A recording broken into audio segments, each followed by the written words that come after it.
Data driven decision making. नाम से again पता चल रहा है data driven. Continuous improvement in training is supported by data driven decision making. यहाँ पे एचआर कलेक्ट करते हैं और एनालाइज करते हैं डेटा ऑन ट्रेनिंग इफेक्टिवनेस, जिससे कि हमें ये पता चले भाई डेटा है मेरे पास कि भाई यहाँ यहाँ मेरे एरियाज हैं जहां पे मुझे इंप्रूव करना है, इंश्योर करना है जो मेरे पास रिसोर्सेज हैं वो मैं एफिशिएंटली यूज करूं, इफेक्टिवली यूज करूं।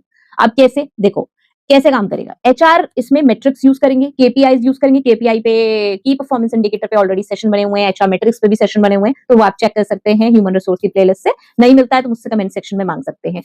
तो कुछ की परफॉर्मेंस इंडिकेटर्स हैं, कुछ मेट्रिक्स हैं जिससे इवैल्यूएट होगा इफेक्टिवनेस ऑफ ट्रेनिंग प्रोग्राम्स, जैसे कि एम्प्लॉय परफॉर्मेंस डेटा है हमारे पास, ट्रेनिंग कंप्लीशन रेट्स हैं, प्री और पोस्ट असेसमेंट स्कोर्स हैं, और बिहेवियरल चेंजेस क्या है ऑब्जर्व किया हमने जब आफ्टर ट्रेनिंग।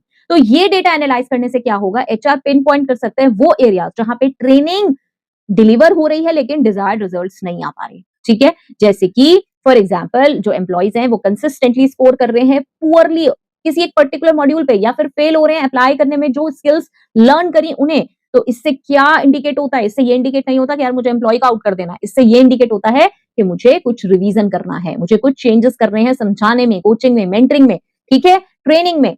तो ये डेटा हाईलाइट करेगा कि ट्रेनिंग प्रोग्राम्स जो हैं उनका बेस्ट आउटकम आ रहा है, नहीं आ रहा है, और यहाँ पे हम डिफरेंट अप्रोचेस अप्लाई कर सकते हैं जिससे ये जो इफेक्टिव नहीं हो रही है ट्रेनिंग वो भी इफेक्टिव हो जाए। ठीक है, हम उनमें कुछ चेंजेस कर सकते हैं।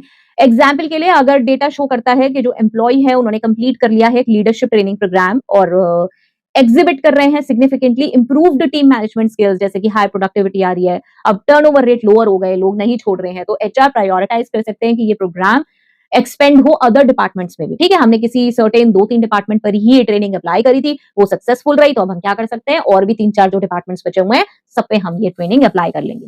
चलिए, अब ये ऑब्वियसली क्यों मैटर कर रहा है, डेटा है हमारे पास, डेटा बेस्ड चीजें हमेशा ही बहुत ही वैलिड रहती हैं, बहुत ही एक्यूरेट होती हैं, काफी अप्रॉक्स रहती हैं। तो data driven decision making ensure करता है कि जो ट्रेनिंग प्रोग्राम्स हैं वो कंटिन्यूअसली ऑप्टिमाइज हो रहे हैं ऑन कंक्रीट एविडेंस। मेरे पास एविडेंस भी है कि यार कुछ चेंजेस हो रहे हैं जिससे ऑब्वियसली इफेक्टिवनेस भी आ रही है, एफिशिएंसी भी ट्रेनिंग की पता चल रही है, जो हमने इनिशिएटिव्स लिए यस वो एफिशिएंट है या नहीं है, वो हेल्प कर रहा है एचआर को ये जस्टिफाई करने में कि जो रिसोर्सेज यूज हो रहे हैं प्रोग्राम्स में वो बेसिकली डिलीवर कर रहे हैं बेस्ट आउटकम्स। ठीक है, तो ऑब्वियसली हम कोई भी चीज भी लाते हैं अपने पर्सनल लेवल पर भी, तब भी हम उसे इवैल्यूएट करते ही करते हैं कि यार इसका कोई फायदा हुआ नहीं हुआ। ठीक है, 2 मोबाइल भी हम मतलब अपग्रेडेशन करते हैं किसी मोबाइल का, तो भी हम देखते हैं यार चलो इसमें ये फीचर्स हैं, ये हेल्प कर रहे हैं मुझे। ठीक है, तो वही है कि ये तो एक ट्रेनिंग है और इतने सारे एम्प्लॉइज की है और ऑर्गेनाइजेशन बेसिस पे है, तो ये इंपॉर्टेंट है देखना। चलिए नेक्स्ट आता है